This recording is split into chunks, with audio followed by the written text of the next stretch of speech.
Can you live spiritually so that year after year, you don't face the same struggle? Year after year, you are not in the same mistake. Year after year, you are not in the same cycle. Can you try and live spiritually?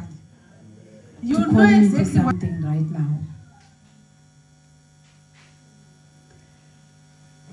When you decide to live life of the obedience, have you seen that there are things in life, there are habits, there are mistakes, there are cycles that you try to change. You try all the time. I've seen people who come to me, who go to the elders, who go to the respected people, and they say, you know what, I really tried for a year, but I ended up in that cycle again. I really tried for 5 years, but I ended up in that cycle again. I don't know how I went into that cycle. I don't know how I went into that mistake. I don't know how that habit came back again. I thought it was done. When I confessed, when I repented, I thought it was done. Yeah, you are moving physically, but spiritually you are not moving. I was speaking to someone and they were telling me, because I said, that same question you're asking God, you're asking me, can you ask yourself and give us a response? Because the minute that you're asking a question, I actually know you have the response. Is that so? You have the response. Somebody told me, oh yeah, now you're right. Now I know what I did. I never used to attend prayer sessions. I then never used to be around family who tell me to go to church. I never went to the elders to get advice. They had all these things that had now called back the habits, things that have now called back the mistakes, things that have now called back the cycles. So you know how to go out of those cycles, how to go out of those mistakes, those habits. Can you try and move spiritually? Live spiritually. Tell the person next to you to live spiritually. Can you live spiritually so that year after year, you don't face the same struggle? Year after year, you are not in the same mistake. Year after year, you are not in the same cycle. Can you try and live spiritually? You know exactly what you are supposed to do. And do exactly what you are supposed to do. And stop saying, I don't know how I fell into that cycle. I don't know. So the minute we are saying, I don't know, it is disobedience, because God knows we know exactly what we were supposed to do, not to fall into that mistake. And when it starts again, that mistake, you know what? There is sin that when you start doing it today, it lasts for a year. So I've actually asked myself and I've asked people, okay, when you were starting, what was whispered in your ear? If somebody wants to tell you the truth, they will tell you that I hate it, but I thought I'll see it when it's done. I'll see it when it's done, when I've finished this.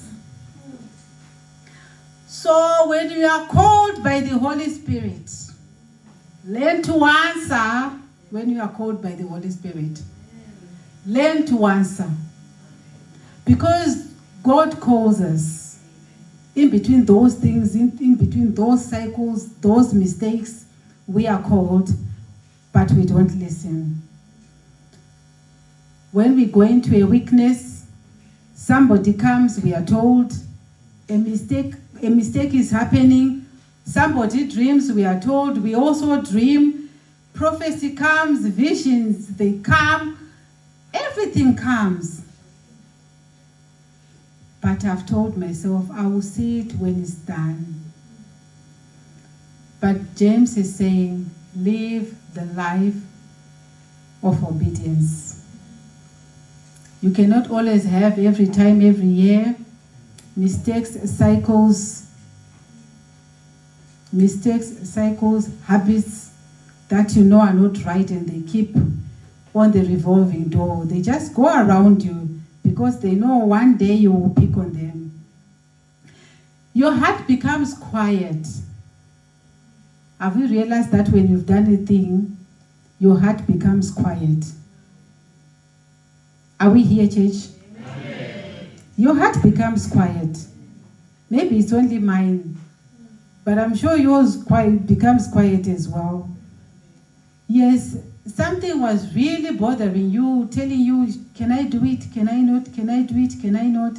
But now when you've done the thing, have you seen that Satan moves away quickly and he leaves you? He leaves you in the situation, in the cycle, in the habit, in the mistake. He's not there to offer any advice. He leaves you to deal with it. You are there to face your wife. You are there to face your husband. You are there to face church. You are there to face whoever. He is not there to even give advice. Even in court, he doesn't come, Satan. He leaves you to deal with that situation. So David said, James is saying, come on, just live the life of the obedience. That's what you need. Stop putting yourself in those situations where you'll be looking for lawyers that you won't find. There are situations where you look for lawyers and they can't be found. Have you heard people saying, yeah, I'm a lawyer, but that one, I don't think I can really deal with that one. They measure themselves and they see how big the situation is, how big what you've done is, how unfaithful what you've done is, how, you know what, they measure themselves and they tell themselves, I don't think I'll be there. And this is the time when, have you dealt with situations when we are now faced with, it's better to die? But James is saying today, before you die, just live the life of the obedience. Tell the person next to you, life of obedience, before you are faced with that situation.